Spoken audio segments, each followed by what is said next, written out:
So hello students, vectors का topic हमने शुरुआत किया था। वेक्टर्स के टॉपिक में हमने देखे कि किस तरह शुरुआत होता है वेक्टर्स का टॉपिक, कैसे शुरुआत होते हैं, उसके बेसिक्स कैसे जाता है वो सेक्शन फार्मूला पर, और सेक्शन फार्मूला से बाद में आता है वो डॉट प्रोडक्ट पर। कुछ 6 से 7 लगभग दिन हो गए और हमने डॉट प्रोडक्ट का लास्ट लेक्चर लिया था। अब बारी है इस डॉट प्रोडक्ट के सेक्शन को आगे लेके जाने की। अब कुछ दिन हो गए हैं जहां हम डॉट प्रोडक्ट का वो सेक्शन देखे हैं, पर उसके बाद हम उसको आगे अभी लेके जाने वाले हैं। थोड़ा सा रिवीजन कर लेते हैं। टाइप 3 जो है वो टाइप 3 बहुत दिनों पहले हुआ था, तो थोड़ा सा एक बार रिवीजन में मैं डॉट प्रोडक्ट आपको एक्सप्लेन कर लेता हूं और यहां से कोशिश करते हैं कि हर दिन लेक्चर ले पाए और आप तक पहुंचे पाए। और डॉट प्रोडक्ट का रिवीजन सबसे पहले मैं शुरू कर रहा हूं बोर्ड पर। ये रहा आपके सामने डॉट प्रोडक्ट का revision course. Here we are. So dot product के इस रिवीजन कोर्स में सबसे पहले मैं आपके सामने रखना चाहूंगा डॉट प्रोडक्ट की खुद डेफिनेशन। क्या है डॉट प्रोडक्ट की डेफिनेशन? मान लेते हैं कोई वेक्टर, जैसे हम इसको ए बार लेते हैं और दूसरा वेक्टर जिसको मैं बी बार कहता हूं, और इस ए बार डॉट बी बार को मैं लिखता हूं। बराबर विद्यार्थीगण ध्यान दीजिएगा। यहाँ तो ए बार डॉट बी बार जब डेफिनेशन लिखी जाएगी तो वो लिखी जाएगी magnitude of A into magnitude of B into cos of angle between them. आप में से बहुत लोग फिजिक्स के विद्यार्थी हैं और आप जानते भी है कि जब ये डॉट प्रोडक्ट लिया जाता है तो उनके बीच का जो एंगल होता है वो कॉस थीटा होता है। और यहाँ थीटा की कुछ लिमिटेशन है, वो भी आपके सामने रखना चाहूंगा।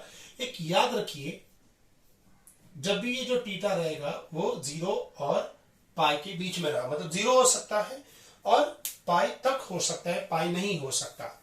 एनीवेज, अब इसके अलावा थोड़ा सा और बता देता हूं आपको डॉट प्रोडक्ट के बारे में। तो डॉट प्रोडक्ट का सेकंड मतलब यहां हम थोड़ा सा प्रॉपर्टीज का काम कर लेते हैं। What are the properties of dot product? जो हमारे 12वीं कक्षा वाले विद्यार्थी है उनके लिए तो काम में आएगा ही, बट जो हमारे जेईई मेंस के विद्यार्थी है, जो इंजीनियरिंग के विद्यार्थी है, उनके लिए भी यह जरूर काम में आने वाला है कि ये प्रॉपर्टीज को देख ली जाए। ये प्रॉपर्टीज यहाँ कुछ और वहां कुछ हुआ, ऐसा नहीं है।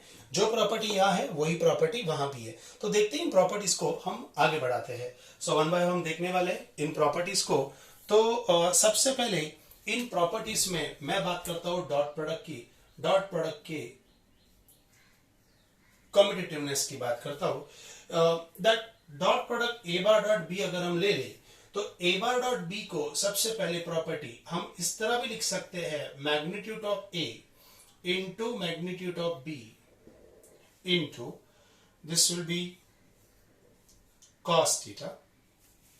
और इसे ऐसे भी लिखा जा सकता है कि magnitude of B into magnitude of A into cos theta.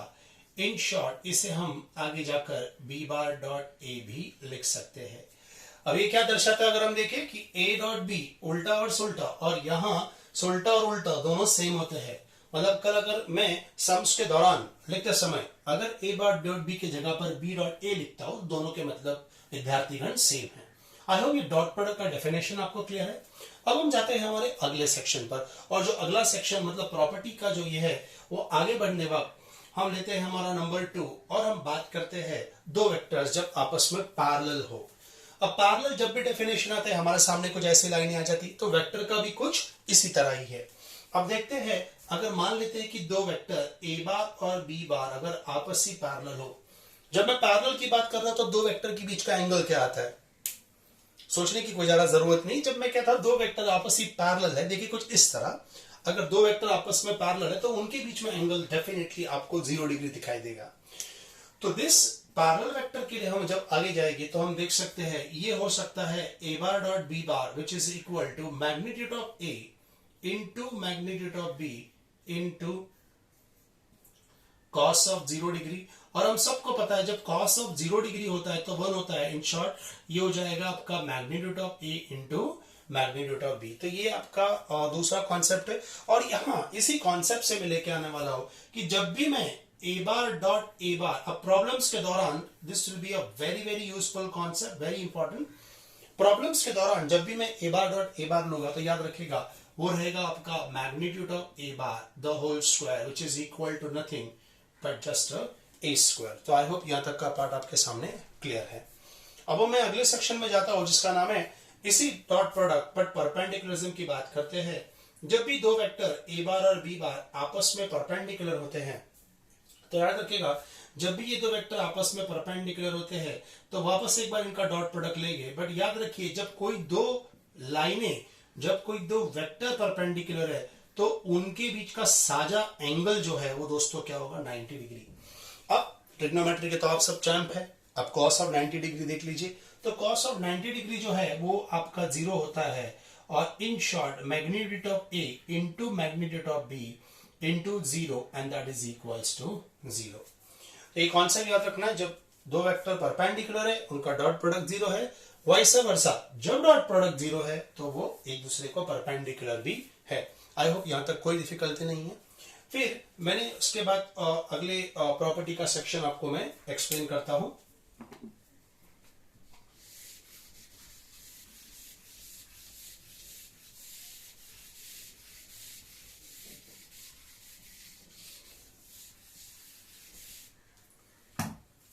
अब बात करते हैं आई जे के प्रोडक्ट के बारे में। जैसे मान लेते हैं कि ये आई है आपका, ये आपका जे है और ये आपका के है, ये आपका आई बार है, ये आपका जे बार है, ये आपका के बार है, और हम बात कर रहे हैं डॉट प्रोडक्ट की। तो आई बार डॉट आई बार ये हो जाएगा आपका 1, जे बार डॉट जे बार ये भी आपका हो जाएगा 1, और के बार डॉट के बार ये भी हो जाएगा आपका 1। Rest of all values are equal to 0. So this is something very very important which you should know. Now anybody interested in the proof part of this, he or she are welcome with your doubts. तो आप उसके बारे में मुझे doubts जरूर पूछ सकते हैं। तो ये इसके साथ मैं एक अगला एक प्रॉपर्टी आपको एक्सप्लेन करना चाहता हूँ कि जब भी a बार डॉट b बार हो जाएगा, जैसे मान लेते हैं कि कोई एक वेक्टर है जो मुझे दिया गया है a1 i बार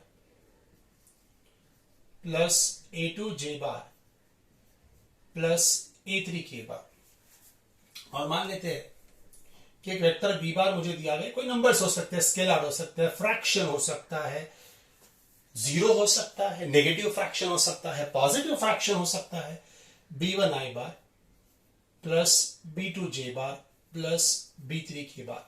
अब जब मैं इसका डॉट प्रोडक्ट ले रहा हूं और जब मैं इसका डॉट प्रोडक्ट लूंगा a bar dot b bar equals to, तो देखिएगा कॉन्सेप्ट क्या होगा, a1 i bar plus a2 j bar plus a3 K bar, b1 i bar plus b2 j bar plus b3 K बार। और जब मैं इसका dot product लूंगा तो मुझे मिलेगा ये dot product a1 b1, this will B a2 b2 and this will B a3 into b3। I hope ये डॉट प्रोडक्ट की डेफिनेशन आपके लिए क्लियर है, किस तरह डॉट प्रोडक्ट आया वो भी क्लियर है। आप देख सकते हैं कि जब मैं i इंटू आई प्रोडक्ट लूंगा तो i इंटू आई ये जो प्रोडक्ट है वो 1 आ जाएगा, j इंटू जे प्रोडक्ट है वो आपके लिए 1 आ जाएगा, और k इंटू के प्रोडक्ट आपके लिए 1 आ जाएगा। तो इस तरह आपके पास ये पूरा सेक्शन है जो इसमें है। अब हम कुछ प्रॉब्लम्स की ओर जाते हैं। एक्सरसाइज 5.3 एग्जाम्पल नंबर 6 तक हमने लास्ट टाइम क्लियर किया था। अब हम अगले सेक्शन पर चले जाते हैं, हम अगला प्रॉब्लम लेंगे। आई होप इस कॉन्सेप्ट तक nobody have a difficulty. So exercise 5.3 example number 7। So exercise 5.3 example number 7, find the angle P of the triangle whose vertices are this, and we have been asked to given find this particular angle P। तो जैसे बहुत बार कहा जाता है कि विद्यार्थी मुझे बार बार पूछते हैं कि सर क्या ये जो डायग्राम बनाते हैं, क्या डायग्राम बनाना उतना ही इंपॉर्टेंट है? तो आपको कह दो कि जो ह्यूमन मेमोरी होती है वो पिक्चर ओरिएंटेड होती है। अब छोटे बच्चों को भी अगर एप्पल पूछ लो तो उसे एप्पल वो नहीं कह पाएगा, बट एप्पल क्या है ये आपको जरूर बता पाएगा। तो पिक्चर ओरिएंटेशन का ह्यूमन मेमोरी पर बहुत ही इफेक्ट होता है। तो डायग्राम बनाने से हमें क्लियर होता है हम क्या फाइंड कर रहे हैं। माइट भी इसको मार्क्स ना हो, पर अपने खुद के सुलभता के लिए, सुविधा के लिए, और सॉल्व करते वक्त कोई भी किंतु तंतु परंतु ना हो, इसलिए डायग्राम दोस्तों जरूर बनाएं। तो देखिएगा इसके डायग्राम कैसे बनेगी। वेक्टर का पार्ट है इसलिए बहुत मायने रखता है। ये इसका डायग्राम है। ये मान लेता हूं मैं एंगल P जो हमें फाइंड करना है, ये है आपका Q और ये आपका R। तो जब भी ये डायग्राम बनाएंगे जरूर याद रखिएगा ट्राइंगल लॉ फॉलो करना बहुत ही जरूरी है। Now what are the coordinates of P? The coordinates of P are 0, -1, -2. What are the coordinates of R? That will be 5, 7, 1. And what are the coordinates of QR? 3, 1 and 4. तो बहुत simple है. Find the angle P of the triangle whose vertices are P, Q and R are mentioned. So you know what is the first step when we normally solve this type of question? That we give the whatever this P, Q, R, हम उनके position vector को पहले define कर लेते हैं. तो position vector कैसे define करेंगे? सबसे पहले P को हम लिखाएंगे हम P बार. तो ये हो जाएगा आपका 0 I bar -j bar -2k bar. Position vector के क्वेश्चंस के बारे में हमने टाइप 1 में बहुत ही बखूबी देखा. पहले को I जोड़ लीजिए, दूसरे को j जोड़ लीजिए, दूसरे को तीसरे को k जोड़ लीजिए. ये P हो गया आपका. फिर Q बार आपके पास है. ये हो गया 3I bar +j bar +4k bar. R bar equals to 5I bar +7j bar और +k बार. तो PQR आपके सामने है. अब कॉन्सेप्चुअली अब थोड़ा सा पीछे आ जाए तो एंगल कब कंसीडर किया जाता है? ये पॉइंट P जो है ये शुरुआती पॉइंट है, हेड, और ये जो Q है ये टेल पॉइंट है. वैसे ही यहाँ PR में भी P शुरुआती पॉइंट है और R है अंतिम पॉइंट है. तो याद रखिएगा जब भी एंगल कंसीडर किया जाता है तब दोनों जो भी पॉइंट है उसके दोनों के टेल से कंसीडर किया जाता है. तो इसका मतलब जब भी ये एंगल लिया जाएगा, याद रखिएगा cos of P जब कंसीडर किया जाएगा, so what will be the cos of P formula? Cos of P formula will be equals to magnitude of PQ bar dot magnitude of PR bar the whole divide by magnitude of PQ bar into magnitude of PR bar. Now the question comes, अभी आप में से कुछ सोचेंगे इस तरह formula कहां से लाया? केस स्टडी में तो आपने एक्सप्लेन नहीं किया था, तो डोंट वरी, ये केस स्टडी में एक्सप्लेन किया था. बट वहां जब मैंने एक्सप्लेन किया था तब मैंने cos थीटा ऐसे कुछ दिया था, एंगल बिटवीन टू वेक्टर्स, अगर आपको याद हो तो a bar dot b bar upon magnitude of a into magnitude of b. तो यही फॉर्मूला जो है, इसी फॉर्मूला को हम आगे लेके जाने वाले हैं. तो अब क्या करना है हमको पी क्यू बार फाइंड करना है, हमको पी आर बार फाइंड करना है, हमके मैग्नीट्यूड्स फाइंड करने हैं. चलो फाइंड कर लेते हैं. सबसे पहले पी क्यू बार देखे कैसे आएगा. P Q bar will be Q bar minus P bar. अब क्यू बार क्या है? Q bar is 3I bar plus j bar plus 4k bar. Addition subtraction पर ध्यान देना, बिकॉज बहुत से बच्चे यहां गलती कर लेते हैं. 0 times of I bar minus j bar minus 2k bar. 3I minus 0I, that will be equals to 3I. J minus of J, that will be 2 times of J. 4K minus of minus 2K, 6 times of K bar. ये आपका PQ बार हो गया. अब जब PQ बार आया तो इसका magnitude find करने में भी कोई प्रॉब्लम नहीं होनी चाहिए. चलो इसका मैग्नीट्यूड भी देख लेते हैं. PQ bar, so the PQ bar magnitude will be equal to, बैठ कर क्या ध्यान दीजिए, मैग्नीट्यूड फाइंड करने के लिए आप सब लोग इसके पहले कर चुके हैं. This will be 3 square plus 2 square plus 6 square. Calculation करेंगे 9 plus 4 plus 36, so that will be root 49 which is equals to 7. PQ bar calculation हो चुका है. PR बार का कैलकुलेशन करते हैं.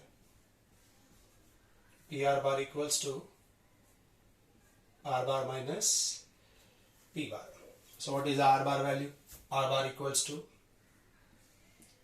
5I bar 7J bar plus K bar negative of P bar. That will be 0I bar minus J bar minus 2K bar. So 5I minus 0I will be a 5I itself. 7J minus of minus J, that will be 8 times of J. And K minus of minus 2K, that will be a 3 times of K. Now this time the PR magnitude. So we have 5 square, 8 square and 3 square. Now if you calculate, this will be a 64. 64 plus 25, that will be around root 98. Now root 98 can be written as 49 2s are, so in short 7 root 2. So now we are ready with vectors also. Now PQ bar PR bar का magnitude भी आ गया है. एक safer side पर क्या कर लेते हैं कि इस PQ और PR का डॉट प्रोडक्ट भी फाइंड कर लेते हैं. So PQ bar dot PR bar. Ji. So what will be the PQ bar value? PQ bar value is 3I bar plus 2J bar plus 6K bar dot PR bar. PR bar क्या आपका 5I bar plus 8J bar plus 3K bar. Dot product find करने का तरीका आप सबको पता है. So 3I and 5I, so this will be a 3 5s are 15. Then 2J and 8J, 2 8s are, that will be equals to 16. And 6K and 3K, 6 3s are, that is equals to 18. So if you calculate that all together comes out to be nearby 49. Now all values are ready to shoot the formulas. Yes, all values are ready. PQ bar dot PR bar, the dot product is ready with us. Apart from dot product, we have there with individual magnitude, they are also ready. So let's work on them. Let's work on them. See how we going to get this. कैसे मिलेगा हमें ये? अब जब हम cos p का formula में substitution करेंगे जी, cos p PQ bar dot PR bar क्या है ये 49. उसके अलावा PQ bar magnitude, that is equals to 7. PR bar magnitude, that is equals to 7 root 2. So on cancellation we get a cos p which is equals to 1 upon root 2, and this is equals to p equals to pi upon 4 radian or 45 degree. So this is the problem we have. Find angle P, a triangle whose vertices are P0 1 minus 2, and as well as with this we have to find out the angle between them. So we got a different PQ bar find किया हमने, PR bar find किया, उनका dot product लिया और simple cos p का formula हमने इस्तेमाल किया हुआ है, and that's what we got as our answer. I hope things are clear to you. चीजें क्लियर है, आपको समझ में आ रही है. चलिए अगले प्रोग्राम पर चले जाते हैं, and that will be next example. So exercise 5.3 example number 9. Prove by vector method that angle subtended on a semicircle is a right angle. So mention किया हुआ है vector method. आप में से बहुत लोगों ने ये प्रूफ आपके स्कूल डेज में नॉन वेक्टर मेथड से सॉल्व किया रहेगा और आपको इसका आंसर भी आया रहेगा, बट अभी आपको इसको वेक्टर मेथड से सॉल्व करना था. जब वेक्टर मेथड से सॉल्व करना है तो इसको किस तरह अप्रोच करें, सो वो अप्रोच कैसा होना चाहिए वो अब मैं आपको बताने वाला हूँ. तो फिर एक बार इसके मैंने प्रीवियस क्वेश्चन में भी आपको कहा था क्या, अगर डायग्राम हो तो समझने में थोड़ी सी आसानी होती है, क्योंकि देखिए सिर्फ हमें पढ़ना नहीं है, इसको आने वाले एग्जाम्स के लिए, आपके इंस्टीट्यूट के एग्जाम्स के लिए, आपके बोर्ड्स एग्जाम्स के लिए आपको इसको सॉल्व भी करना है. तो ऐसे टाइम पर जब एक रेडीमेड फॉर्मेट में हो तो आपके लिए थोड़ी आसानी जरूर हो जाती है. देखिए बता रहा हूं मैं आपको. Prove by vector method angle subtended on a semi circle is a right angle. सबसे पहले हम डायग्राम बना लेते हैं. देखिएगा, ये रहा आपका सर्कल, ये रहा आपका सेमी सर्कल, एंगल सबटेंडेड इन ये कुछ इस तरह. ये रहा आपका पॉइंट O, ये रहा CA बार, ये रहा CB बार. और अब शुरू करते हैं इस पर्टिकुलर प्रूफ की understanding. That angle subtended in a semi circle is of always right angle. पता है, पर आज हम इसको एग्जैक्टली प्रूव करने वाले हैं आपके लिए। देखिए कैसे, सभी लोग जरा ध्यान यहां देंगे। सबसे पहले सेंटर के तौर पर सेंटर सी है, वो हम सबको पता है। हम यहाँ लेने वाले हैं 0,0। रेफरेंस पॉइंट थोड़ा सा आसान पड़ जाएगा, ठीक है। तो centre O is equal to 0,0। R इसकी रेडियस है, तो वो हम सब पैरामीटर लेंगे। और अगर हम देखेंगे तो इन सबके, जैसे ए के लिए हम पोजीशन वेक्टर ए बार लेते हैं, बी के लिए हम पोजीशन वेक्टर बी बार लेंगे, और सी के लिए हम पोजीशन वेक्टर सी बार लेंगे, ठीक है। अब इनके अलावा अगर हम देखें तो O A bar, O B bar and O C bar are radius of same circle, कोई दिक्कत नहीं। Like the radius of same circle, I must say that magnitude wise A bar, B bar, C bar equals to R. Let this is be number 2. In fact, अगर आप OA और OB की positions पर थोड़ा सा ध्यान दो तो आपको OA और OB की पोजीशन पर एक चीज दिखाई देगी कि OA बार और OB bar are equal vector but opposite in magnitude. In short, this can be also written as A bar minus B bar. तो ये हमारा डेटा होता है। जब भी हम ज्योमेट्री स्कूल लेवल में भी ये कर चुके हैं, जब भी हम डेटा ऐसा कुछ लिखते हैं तो वो डेटा डेफिनेटली हम उसका इस्तेमाल सम्स के लिए करते हैं, इसलिए हमने वहां डेटा लिखा हुआ है। तो ये हो गया आपका A bar equals to minus of B bar, ठीक है। अब क्या प्रूव करना है उस पर ध्यान दें। देखिए बराबर, ये आपका सेमी सर्कल है, सेमी सर्कल में है आपका एसीबी एंगल और ये राइट एंगल है। आप कहेंगे सर पता है हमें, वही दोस्तों प्रूव कर रहे हैं हम कि एसीबी राइट एंगल ट्राइंगल है।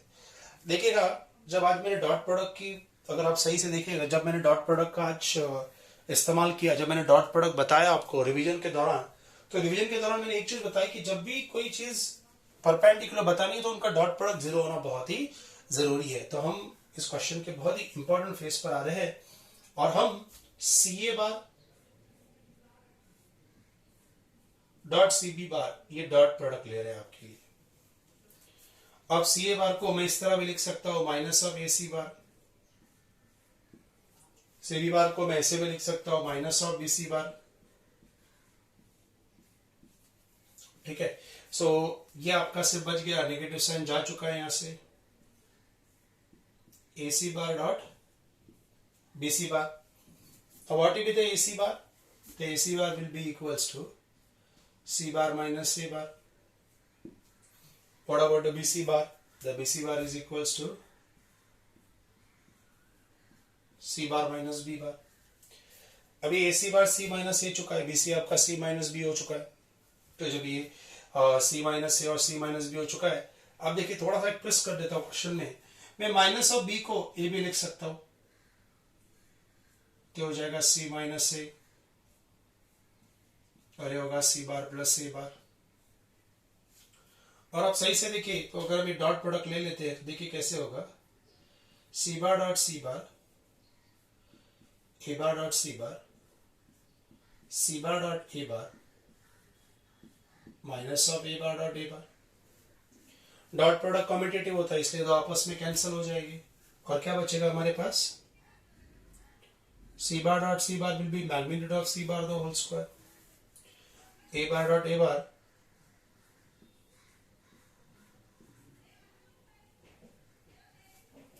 magnitude of A bar the whole square. अब ये C bar क्या है आपका, C bar का वैल्यू है R square minus R square and which is equals to 0. तो हमने क्या प्रूव किया, हमने प्रूव किया कि CA bar dot C B bar ये डॉट प्रोडक्ट आपका 0 है। अगर ये डॉट प्रोडक्ट आपका 0 है तो हम डेफिनेटली कह सकते हैं कि C A bar is a perpendicular to C B bar, और इसके बाद हम जरूर कंक्लूड कर सकते हैं measure angle A C B is equals to 90 degree. Is clear to all of you? Question clear है, आप सभी को समझ में आया हुआ है? Yes, will go to the next part. वापस एक बार प्रूफ जरा देख ले। बाय वेक्टर मेथड बहुत ही फेवरेट प्रूफ है बोर्ड्स का और बहुत बार आया भी है।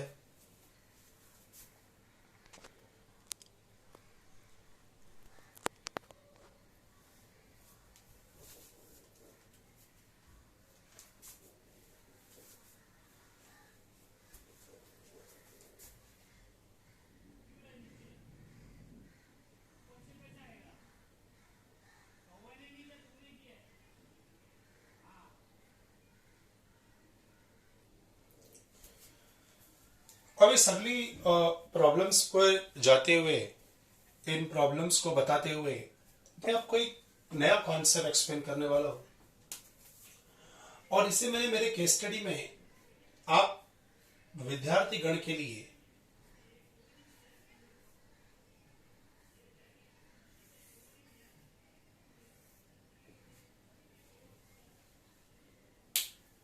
टाइप 4 नाम दिया हुआ इसे। अब ये टाइप 4 है क्या? इस टाइप 4 को मैं स्पेशली आपके लिए नाम दूंगा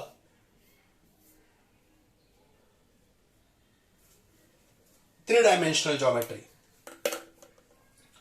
अब क्या है ये थ्री डायमेंशनल ज्योमेट्री? अभी आपको एक सर हम ऑलरेडी आईजे के टर्म्स में वेक्टर्स तो पढ़ रहे हैं।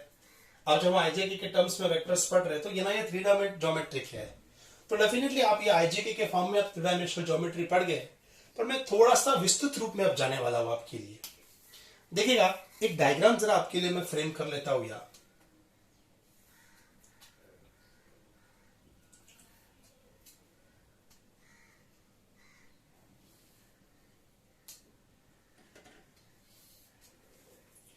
जैसे मान लेते हैं ये मेरा एक्स एक्सिस है, ये वाई एक्सिस है और ये जेड एक्सिस है,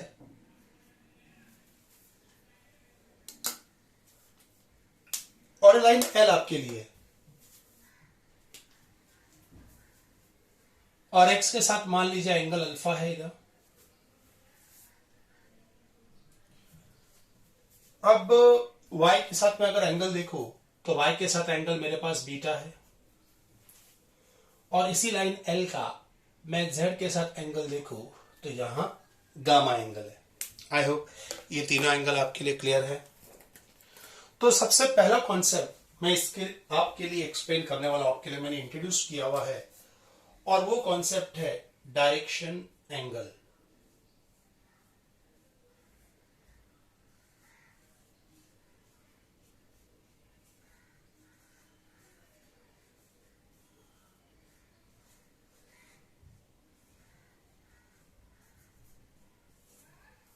And its direction angles are given by alpha, beta and gamma. And these are the angle. This alpha is there with the x-axis. This beta is there with y-axis. And this gamma is there with the z-axis. तो ये याद रखना है, ये अपने respective three dimensional geometry के साथ है। हम 3D में एंट्री कर रहे हैं। एक्सरसाइज 5.3 ही नहीं, एक्सरसाइज 5.4 के भी कुछ अंतिम प्रश्न हैं जो इस थ्री डायमेंशनल ज्योमेट्री पर डिपेंडेंट है। अगर आप इसको थ्री डी ज्योमेट्री जो अब मैं आपको एक्सप्लेन कर रहा हूं एक स्टडी, अगर ये आपके दिमाग में बैठ जाएगी तो आने वाला सेक्शन लाइन और प्लेन मेरे लिए इतना आसान हो जाएगा आपको एक्सप्लेन करना कि आप भी बखूबी, अरे भाई तो बहुत आसान है, मुंह से निकल जाए, वाह वाह क्या बात है। बट इसके लिए थ्री डायमेंशनल ज्योमेट्री समझना बहुत जरूरी है। तो हम धीमे धीमे जाने वाले इस केस स्टडी की ओर। पहले हमने आज देख लिया डायरेक्शन एंगल्स। अब डायरेक्शन एंगल्स के बाद आपको बताना चाहूंगा the next concept that will B direction cosines, sorry direction ratios, sorry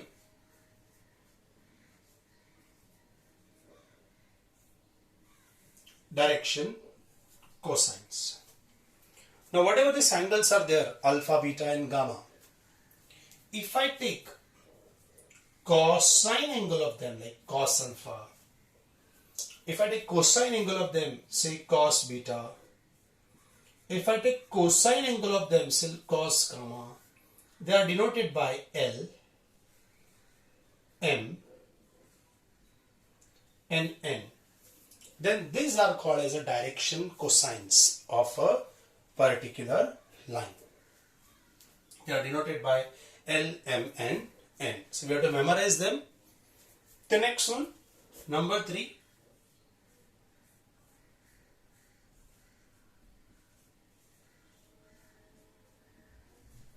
And these are direction angles.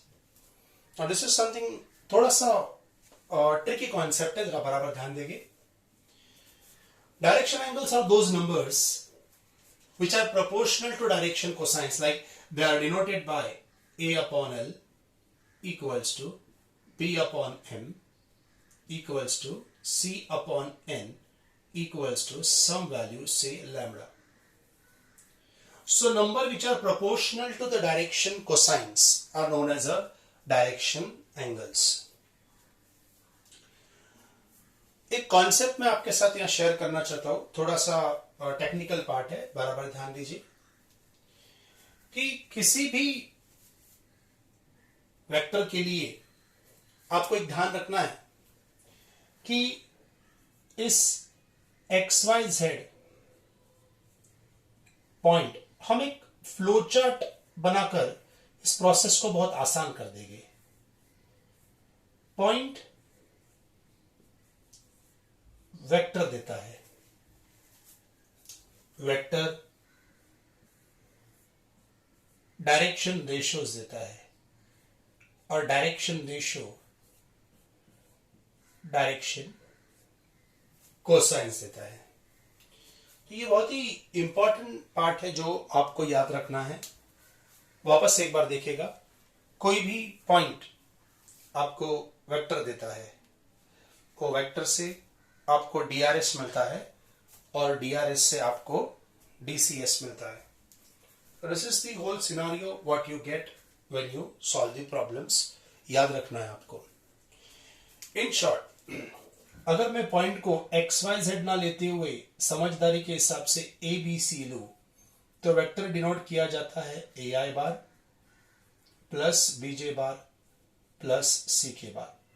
इसके DRS खुद होते हैं ABC और DCS दिए जाते हैं LMN के तौर पर. याद रखिएगा कि जब भी हम जो DRS होते हैं या DCS होते हैं, line can have infinite DRS but unique DCS.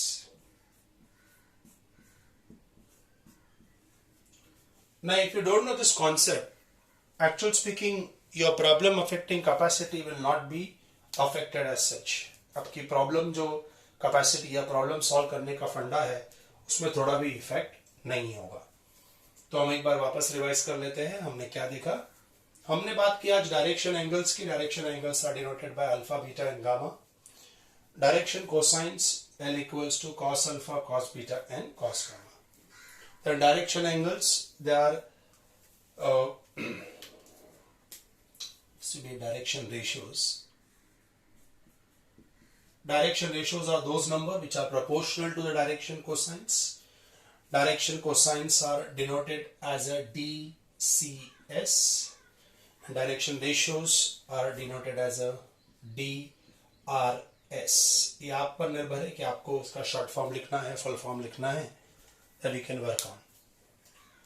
कोई भी पॉइंट वेक्टर पैदा करता है, वेक्टर DRS को पैदा करता है और DCS जो है वो DRS की पैदाइश है. ऐसे इस फ्रीक्वेंसी को आपको याद रखना है.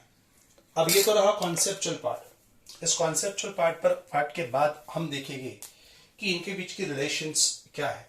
अब मैं 2 मिनट के लिए रुक जाता हूं, आप एक बार पूरा सेक्शन देख ले. अगर आप चाहते हैं तो क्लिक कर ले आपके इससे, तो आपको समझ में आएगा अगला सेक्शन.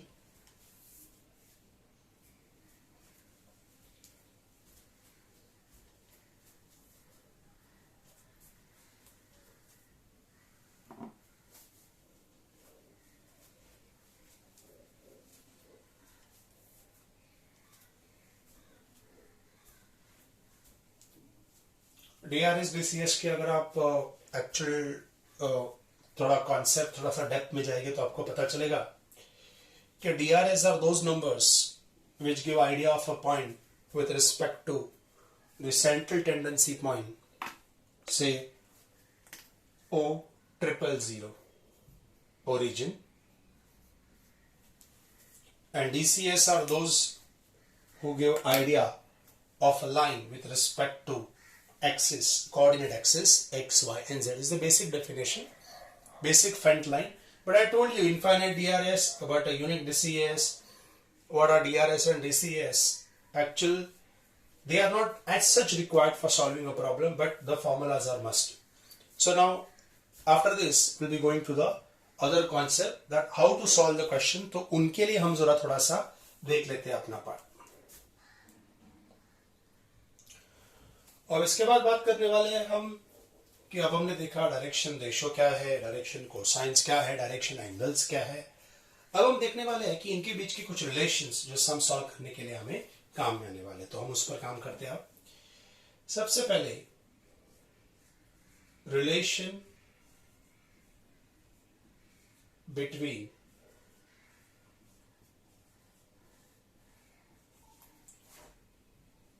DRS and DCS। अब क्या इनके बीच के रिलेशन क्या है वो भी देख लेते हैं।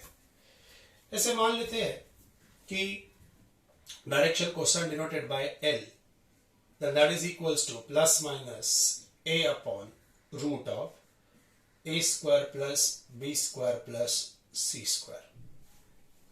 इसी L को मैंने प्रीवियस फिल्म में cos अल्फा लिखा था। अब एक बार एंट्रेंस के दौरान एक विद्यार्थी ने मुझे पूछ लिया कि आप प्लस माइनस यहां क्यों लिखते हैं, तो ज्यादा विस्तृत रूप में नहीं बताऊंगा, डायग्राम को थोड़ा सा एक्सटेंड करके आपको बता देता हूं। ये आपके पास लाइन है और ये x के साथ मान लेते हैं, मैंने थोड़ा सा इसको एक्सटेंड करके ये आपके सामने x डैश रख लिया। आप देख सकते हैं मैंने क्या रख लिया हुआ है आपके लिए, x डैश रख लिया। तो अगर ये एंगल अल्फा है तो डेफिनेटली जब ये एंगल मैं लूंगा तो ये आपका पाई माइनस अल्फा होगा। अब मान लेते हैं कि इस x के साथ अगर ये लाइन अल्फा बना रही है और इसके साथ, तो अगर मैंने ये डायरेक्शन कोसाइन कॉस अल्फा लिया तो x डैश के साथ क्या हो जाएगा, cos of pi minus alpha.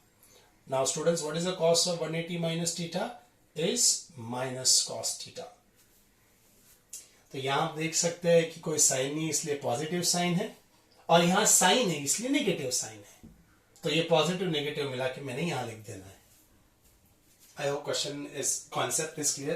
Relation between DRS and DCS, cos alpha and minus cos alpha। मैं आगे चला जाता हूं। इस L के बाद मैं लेने वाला हूं M को, and M is equals to plus minus B upon root of A square plus B square plus C square। L हो गया, आपका M हो गया। अब बात करते हैं नेक्स्ट, और that is equals to n, and that is equals to plus minus c upon root of a square plus b square plus c square. So what is this, the relation between DRS and DCS। उनके आपसी relation क्या होगी, अब इनकी proof है जो आप जब टेक्स्ट बुक्स को खंगालोगे तो आपको इसके प्रूफ मिल जाएगी, but exam point of view they are not interested, they are not that important, and whatever I am teaching you, you please concentrate on that part only that part will come to you for a board exam. Unnecessary keep on going to proof, but then also if any interested is there, so कोई interest है तो वो पूछ सकता है, उसको उसके लिए उसका प्रूफ जरूर मिलेगा। अब ये तो रहे relation between DRS and DCS। अब DCS के कुछ अंदर के रूल्स हम आपको बताते हैं, तो वो रूल भी आपको देखने हैं कि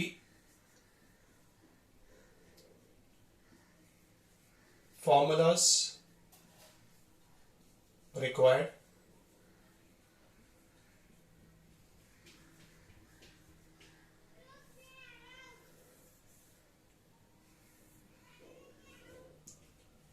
the del square plus m square plus n square equal to 1. If I take L as a cos alpha, then cos square alpha plus cos square beta plus cos square gamma equals to 1, sin square alpha sin square beta plus sin square gamma equals to 2, and the last one cos 2 alpha cos 2 beta and cos 2 gamma equals to -1.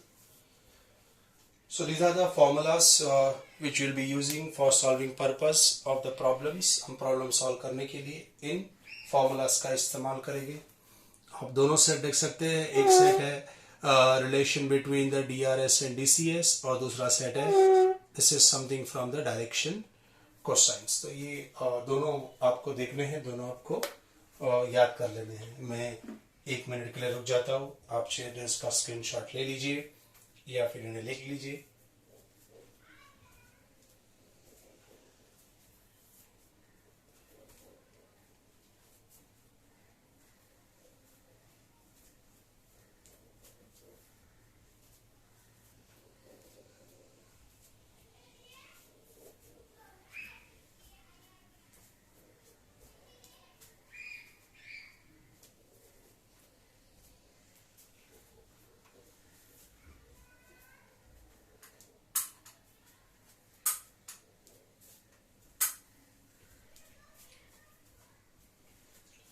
चलिए इन sums को solve करने के लिए कुछ points to remember देख लेते हैं. इसके बाद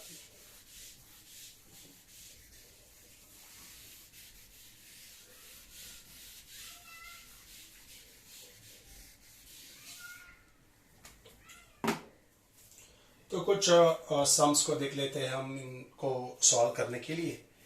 तो सबसे पहला जो पॉइंट्स टू रिमेंबर जो स्ट्राइक होता है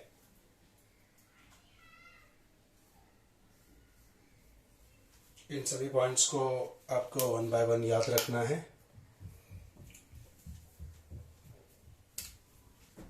मान लेते हैं कि अगर A is AX1 Y1 Z1, B is X2 Y2 Z2, then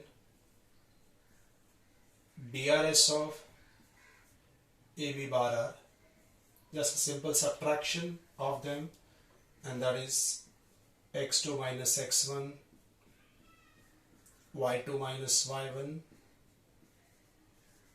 and that is Z2 minus Z1. तो बहुत सिंपल सब्ट्रैक्शन आपके सामने है जिसका इस्तेमाल आप कर सकते हैं direction ratio of A B bar पाने के लिए. Direction ratio of A B bar पाने के लिए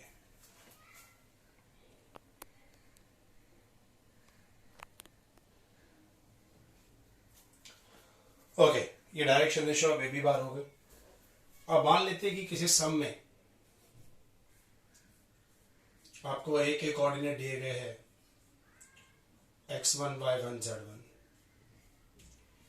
आपको ए बी बार का मैग्नीट्यूड दिया गया है और आपको b x2 y2 z2 ये कोऑर्डिनेट अगर ढूंढने के लिए कहा. So how we going to find out. तो मैंने इस टाइप के सम के लिए अपनी एक अलग फ्रेम बनाया, अलग प्रॉब्लम का फ्रेम बनाया, केस स्टडी बनाई है. तो याद रखिएगा ऐसा एक प्रॉब्लम हम अगले लेक्चर में आपके लिए मैं सॉल्व करूंगा. और तब वो प्रॉब्लम में याद रखिएगा आपको ऐसे करना है x2 minus x1 equals to L times magnitude of AB, y2 minus y1 equals to m times magnitude of AB, and z2 minus z1 equals to n times magnitude of EB. Case study के point screenshot ले लीजिएगा या copy कर लीजिए. Minute का समय दे रहा हूँ आपको. एक इन पॉइंट्स पर मैं आपके लिए सम सॉल्व करने वाला हूँ. कुछ तगड़े क्वेश्चन है बट मैं आपको बहुत ही आसानी से इन सम्स को सॉल्व करके दूंगा. बहुत ही आसानी से इन सम्स को सॉल्व करके दूंगा आपको.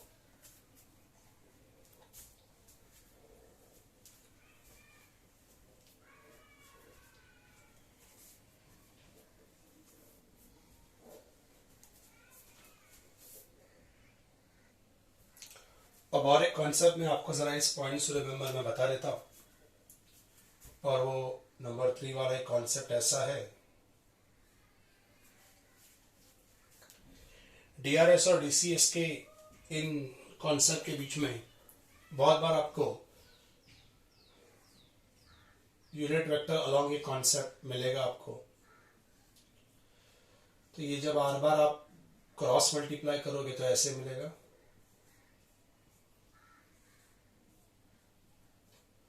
और आप इस आर कैप को लिख सकते हैं L I bar plus M J bar plus N K bar.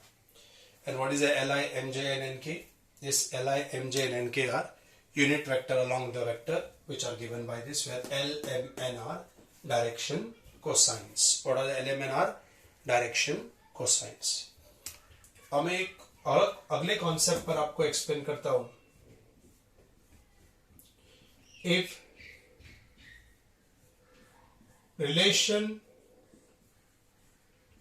between DCS are given,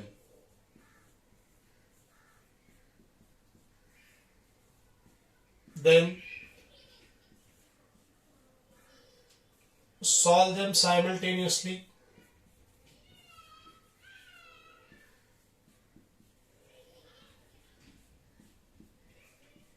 ऐसा कोई रिलेशन दिया रहेगा तो उसको साइमल्टेनियसली सॉल्व कर लीजिए।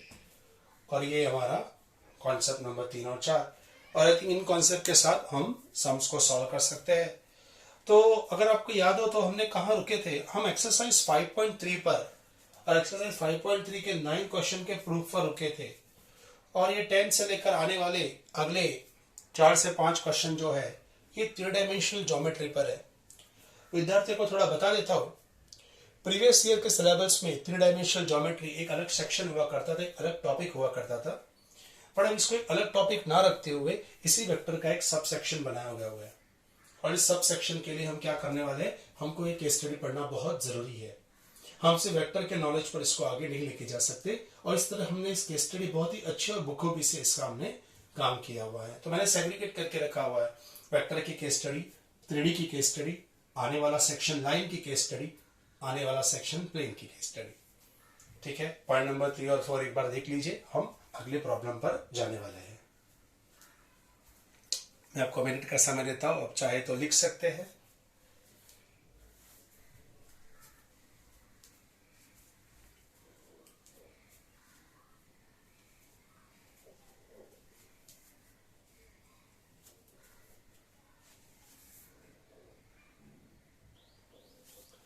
सो इस एक्सरसाइज 5.3 को कंटिन्यू करेंगे।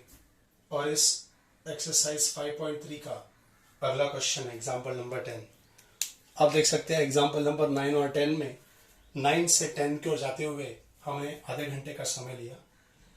बट आप देख सकते हैं आपको ऐसे बहुत से ऐसे मेंटर मिलेंगे जो सम टू सम एक्सप्लेन कर जाते हैं।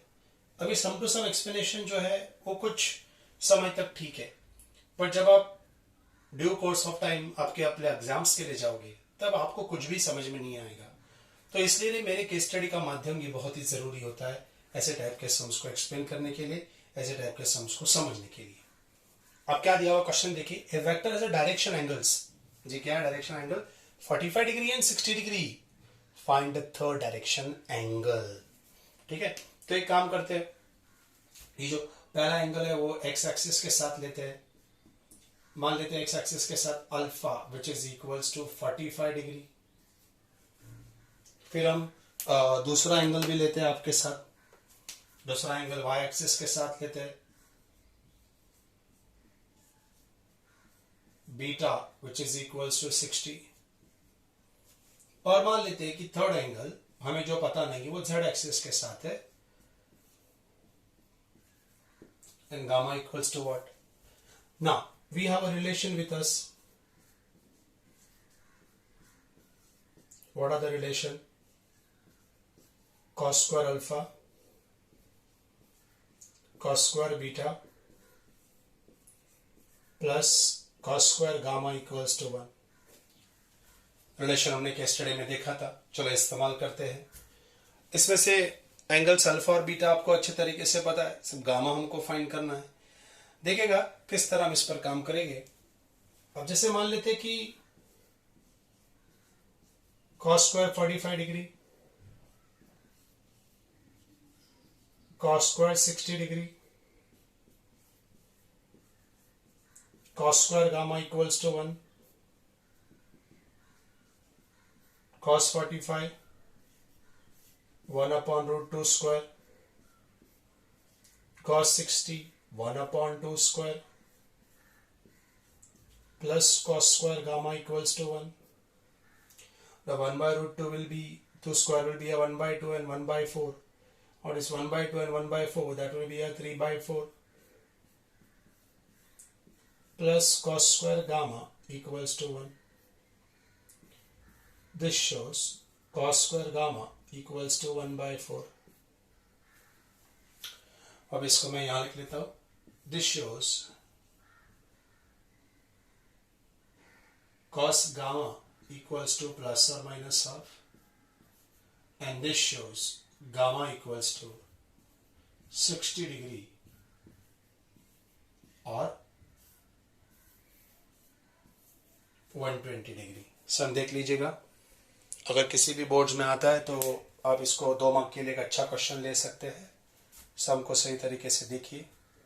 अल्फा दिया आपको, बीटा दिया हुआ है और गामा पूछा हुआ है. अल्फा बीटा मैंने डाल दिया आपके लिए यहाँ, और अल्फा बीटा डालने के बाद गामा पूछा हुआ है तो गामा रख लिया यहाँ, सब्स्टिट्यूट किया. सिंपल एडिशन है वो तो ठीक है, तो आप भी क्लियर कर सकते हैं. और वो करने के बाद सब्स्टिट्यूशन किया हुआ है. आई होप क्लियर, कोई प्रॉब्लम नहीं. अगले क्वेश्चन पर जाए हम. फॉर्मूलाज के स्टडी में एक्सप्लेन कर चुका है.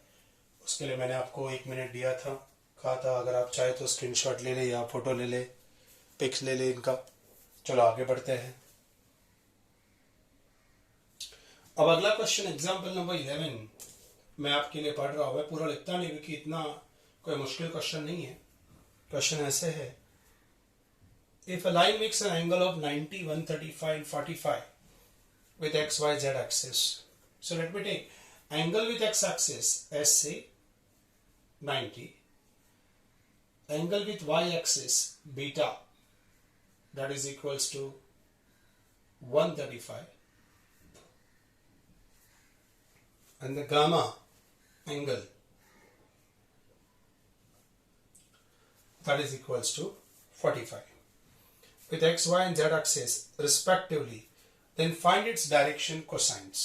तो इनके डायरेक्शन कोसाइंस फाइंड करने. तो क्या हम डायरेक्शन कोसाइन को L ले सकते हैं? क्या आएगा direction cosine? L equals to cos alpha which is equals to cos 90. The next direction cosine M is equals to cos beta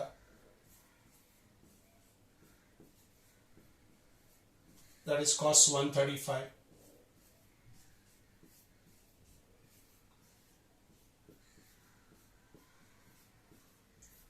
cos 90 plus theta that is minus sin theta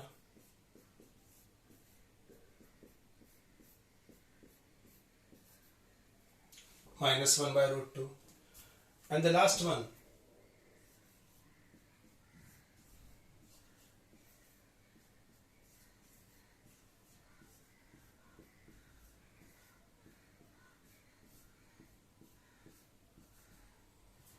and that is equals to 1 upon root 2. So with that definitely it follow with some statement. So statement part है वो आप देख ले सकते हैं. अगले question पर जाते हैं. So possibly आज के इस लेक्चर में example number 13 the direction ratios of AB bar -2 to 1,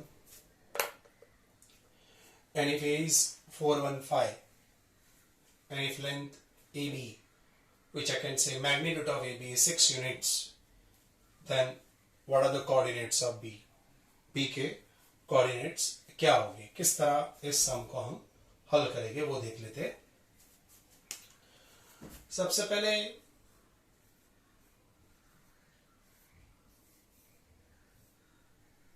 question को समझे कि अगर मान लेता हूं कि मैं ये कोऑर्डिनेट्स मुझे x1, y1, z1 दिया है, तो मुझे b के माध्यम से x2, y2, z2 पूछा है. आई होप मैं क्या कहने की कोशिश कर रहा हूं आप में से कुछ लोगों के समझ में आ गया है. यस, मेरे केस स्टडी में मैंने इस पार्ट को ऑलरेडी एक्सप्लेन किया था. मैं उसी पार्ट को वापस लेके जा रहा हूं. सबसे पहले DRS ऑफ AB बार से A equals to -2, B equals to 2 and C equals to 1. With this, I can find out root of A square plus B square plus C square. तो ये हो गया आपका -2 स्क्वायर, ये हो गया आपका 2 स्क्वायर, ये आपका 1 square, which is √9, that is equals to 3. अब हम इसके बाद डायरेक्शन कोसाइन इसके लिए कर लेते हैं solve. Let L, M and N be DCS of a line. So L will be equals to plus minus A upon root of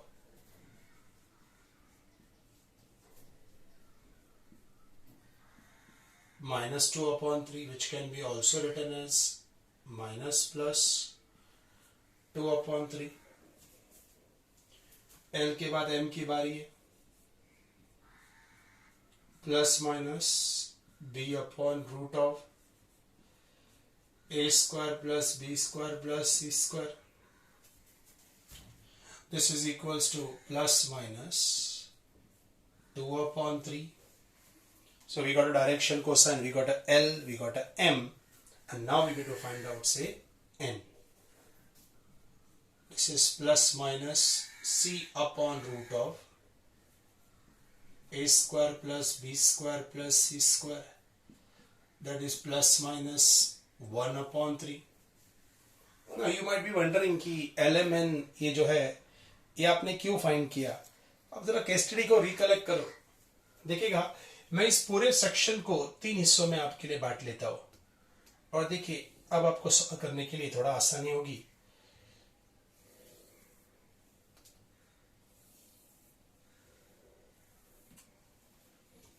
अगर आपको याद हो तो मैंने केस स्टडी में क्या एक्सप्लेन किया था कि x2 minus x1 is L into magnitude of AB bar. Now what is x2? Which we have to find out, say x2. See, we have all this information. LMN is there. We have, say, magnitude of AB is equals to 6 units.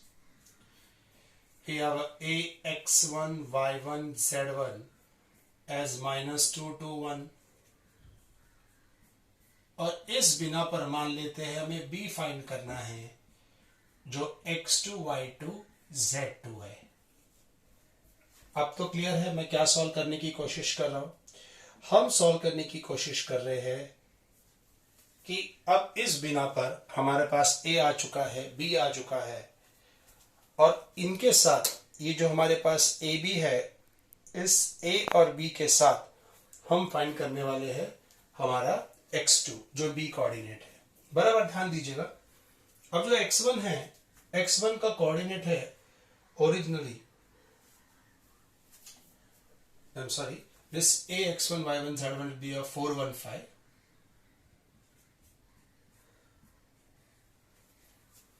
So x2 minus 4 equal to L value is minus plus 2 by 3 multiply by 6. x2 minus 4 equal to minus plus 4. अब इसको दो हिस्सों में बांट लेते हैं. पहला हिस्सा x2 minus 4 equals to minus 4, और दूसरा हिस्सा x2 minus 4 equals to plus 4. जब हम इसको सॉल्व करेंगे तो x2 हमें 0 मिलेगा, और जब दूसरे को सॉल्व करेंगे तो x2 हमें 8 मिलेगा. I hope calculation is clear. वैसे केस स्टडी को आगे बढ़ाते हुए y2 minus y1 equals to m types of magnitude of AB bar. y2 minus y1, that will be 1. This will be a plus minus 2 by 3 into 6. So y2 minus 1 equals to plus minus 2 6 are 12 by 3, that will be 4. So y2 minus 1 equals to 4, or y2 minus 1 equals to minus 4. So y2 equals to 5 and y2 equals to minus 3. And the last calculation, z2 minus z1, n times of same magnitude of AB. So what is the z1? That will be 5. What is the n? Plus minus 1 by 3. I hope I use a perfect values. Yes. And what is the magnitude AB? That is unchanged. z2 minus 5 equals to plus minus 2. Once again, z2 minus 5 equals to 2, or z2 minus 5 equals to minus 2. So z2 equals to 7 and z2 equals to 3. Now what we'll do while writing coordinate, we'll take this x2, y2 and z2. First pair together. हम पहले pair से लेते हैं. So what are the coordinates of B?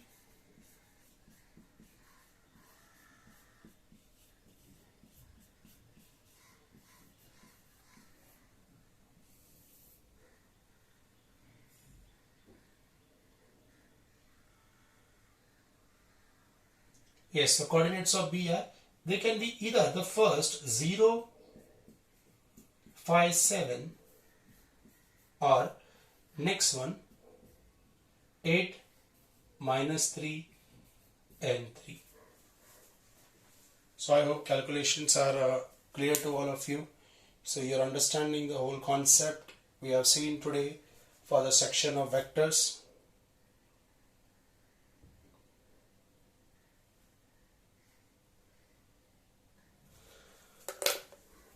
So yes students, I hope all of you have seen this concept, you have seen these vectors.